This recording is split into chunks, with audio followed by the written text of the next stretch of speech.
Albert Einstein ये एक ऐसा नाम है जिसको सुनते ही हमें E=mc² थ्योरी ऑफ रिलेटिविटी और स्पेस टाइम जैसे सिद्धांत याद आ जाते हैं। अल्बर्ट आइंस्टाइन एक ऐसे व्यक्ति थे जो सदियों में कभी कभी जन्म लेते हैं। अल्बर्ट आइंस्टाइन ने अपने सिद्धांतों के द्वारा फिजिक्स की दुनिया में तहलका मचा दिया। अल्बर्ट आइंस्टाइन ही वो व्यक्ति थे जिन्होंने न्यूटन के गुरुत्वाकर्षण के नियम को चुनौती देते हुए गुरुत्वाकर्षण पर नई थ्योरी दी।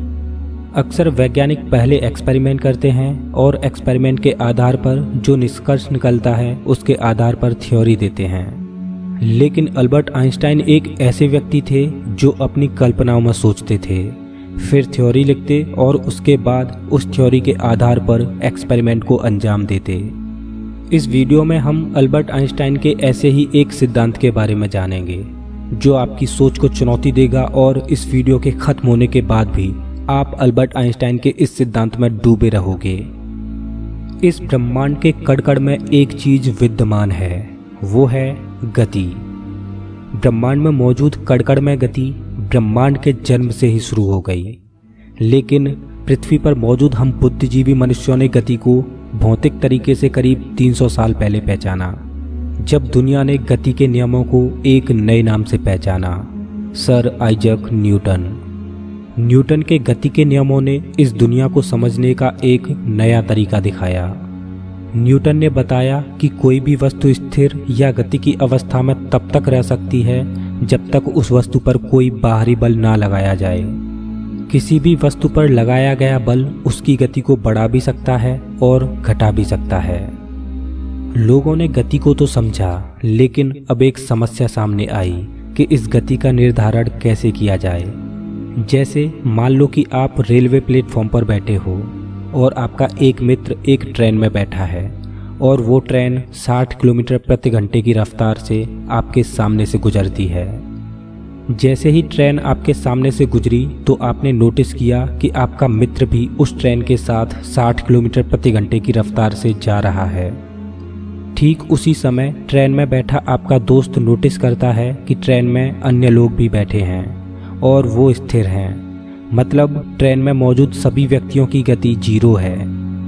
यही वो समस्या थी कि ट्रेन की गति का मान किसके अनुमान पर निर्धारित किया जाए, ट्रेन में बैठे व्यक्ति के अनुमान पर या प्लेटफॉर्म पर मौजूद व्यक्ति के अनुमान पर। जवाब था कि दोनों अपनी अपनी जगह सही हैं।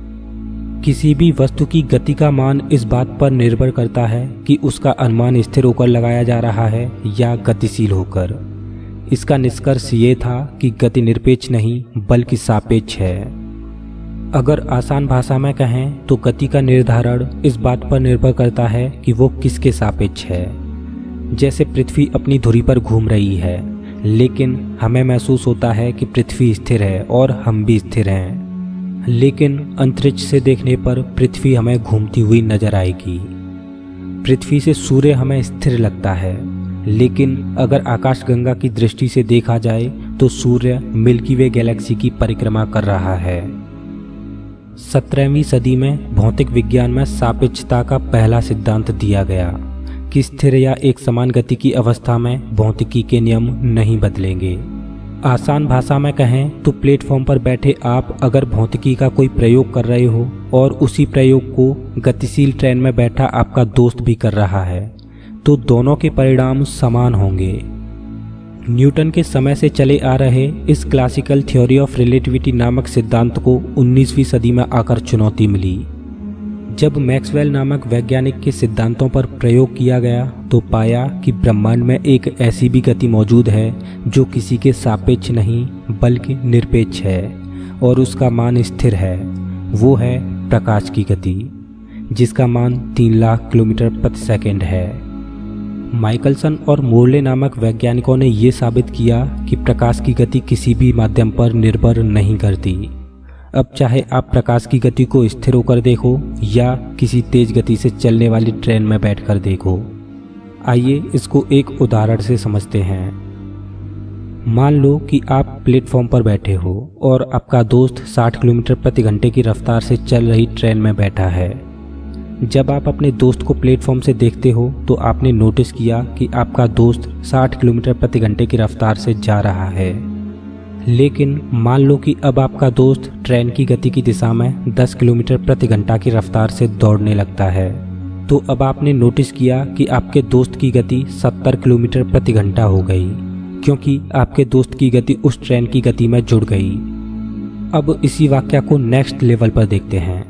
वैसे ऐसा कभी होगा तो नहीं, लेकिन फिर भी मान लो कि अब ट्रेन की गति प्रकाश की गति के बराबर है और प्रकाश की गति से चल रही ट्रेन में जब आपका दोस्त ट्रेन की गति की दिशा में प्रकाश की ही गति से दौड़ता है, तो ऐसी परिस्थिति में प्लेटफॉर्म से देखने पर आपको आपके दोस्त की गति प्रकाश की गति की दोगुनी दिखनी चाहिए।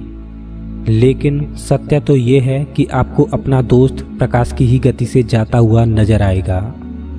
प्रकाश की गति एब्सोल्यूट है, जो कि किसी पर निर्भर नहीं करती।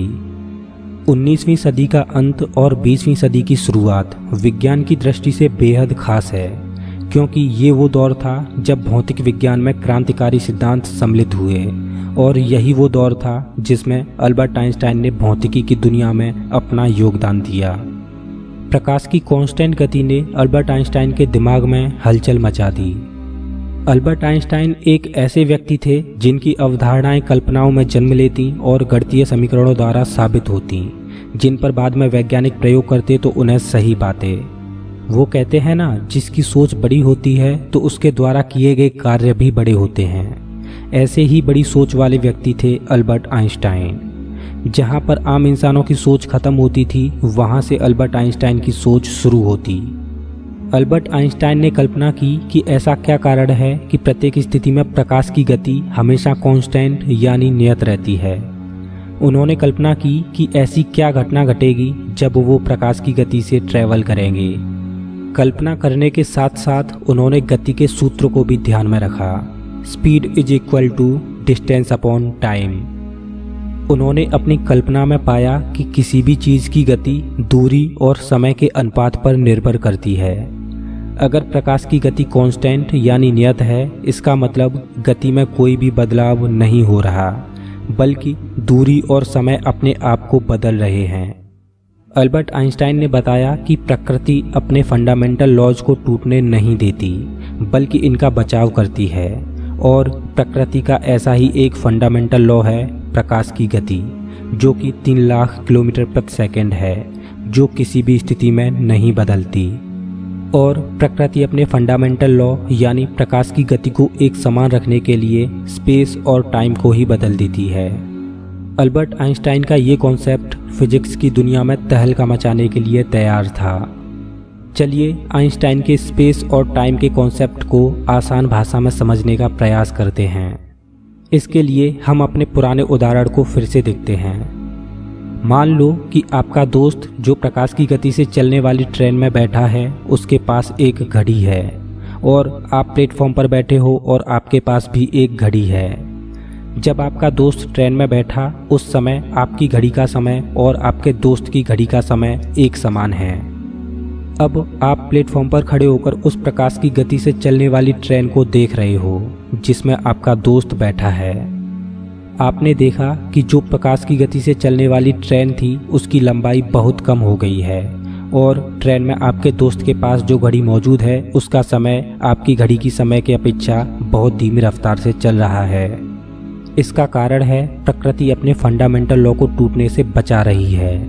इस वजह से ट्रेन की गति प्रकाश की गति के बराबर रखने के लिए स्पेस और टाइम दोनों ही बदल गए, यानी ट्रेन की लंबाई और ट्रेन में मौजूद घड़ी का समय दोनों ही बदल गए।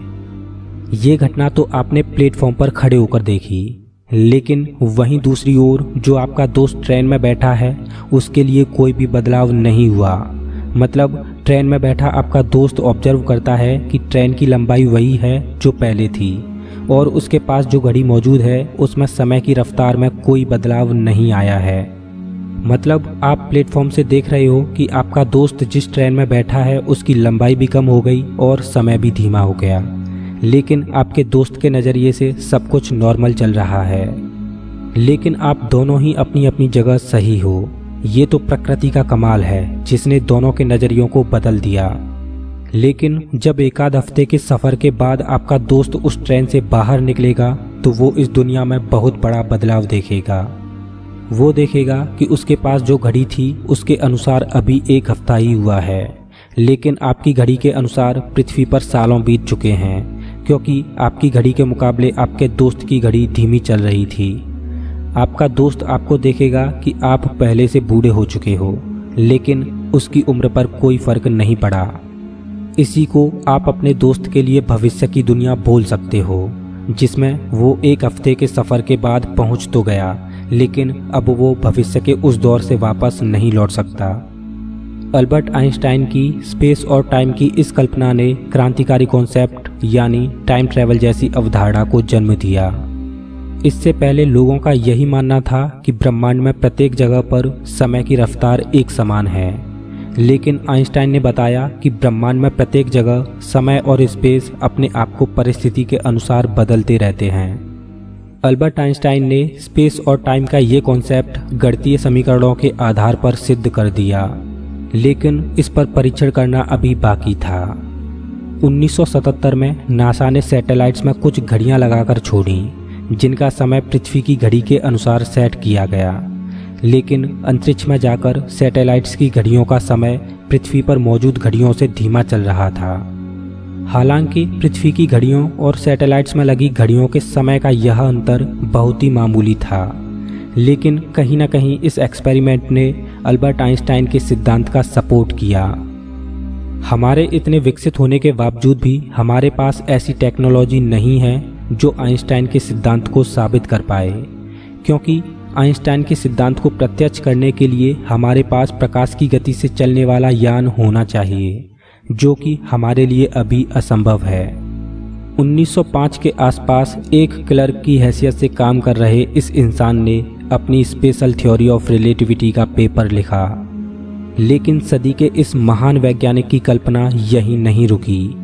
यही वो दौर था जब आइंस्टाइन ने अपनी थ्योरी ऑफ रिलेटिविटी को आगे बढ़ाते हुए एक समीकरण दिया जो हमेशा के लिए उनके नाम से जुड़ गया। जी हाँ, आप सही समझे, E = mc²। इसका मतलब है किसी भी वस्तु के मास यानी द्रव्यमान को ऊर्जा में बदला जा सकता है और ऊर्जा को मास यानी द्रव्यमान में बदला जा सकता है। अल्बर्ट आइंस्टाइन ने बताया कि मास भी समय की तरह रिलेटिव है, मतलब किसी भी वस्तु की गति बढ़ाने पर उसका मास भी बढ़ेगा, वो भी वस्तु के आकार में बिना बदलाव के। आइंस्टाइन के इस समीकरण E = mc² के आधार पर वैज्ञानिकों ने आगे चलकर परमाणु बम का निर्माण किया। वर्ल्ड वॉर 2 के दौरान परमाणु बम का जब पहली बार उपयोग हुआ तो हिरोशिमा और नागासाकी जैसे बड़े शहरों का मानव अस्तित्व ही खत्म हो गया। उस समय अल्बर्ट आइंस्टाइन को अपने समीकरण E = mc² के प्रतिपादित करने पर बड़ा दुख हुआ और उन्हें लगा कि इस समीकरण का ऐसा घातक हथियार बनाकर दुरुपयोग हुआ है। स्पेस और टाइम एब्सोल्यूट नहीं है, आइंस्टाइन ने ये साबित किया, लेकिन उनके दिमाग में अभी भी खलबली मची हुई थी कि स्पेस और टाइम एक्सेलरेटेड फ्रेम में किस तरह से बर्ताव करेंगे। जैसा कि मैंने पहले ही कहा था कि जिनकी सोच बड़ी होती है उनके कारनामे भी बड़े ही होते हैं। अल्बर्ट आइंस्टाइन के दिमाग में मची खलबली ने अब सर आइजक न्यूटन पर निशाना साधा। दोस्तों, न्यूटन को आइंस्टाइन ने कैसे गलत साबित किया, इसको हम थ्योरी ऑफ रिलेटिविटी के अगले एपिसोड में जानेंगे। साथ ही जानेंगे कि ग्रेविटी समय को धीमा कैसे कर देती है। अगर आप चाहते हो कि अगला एपिसोड जल्दी आए तो इस वीडियो को लाइक कीजिए और मुझे कमेंट में बताइए कि ये एपिसोड आपको कैसा लगा, क्योंकि आपके लाइक और कमेंट से मैं अनुमान लगा पाऊंगा कि इसके अगले पार्ट पर मुझे काम करना चाहिए या नहीं। और हाँ, अगला एपिसोड देखने के लिए चैनल को सब्सक्राइब करने के साथ साथ बेल आइकन को भी दबाएं ताकि आप अगले एपिसोड की नोटिफिकेशन मिस ना करें।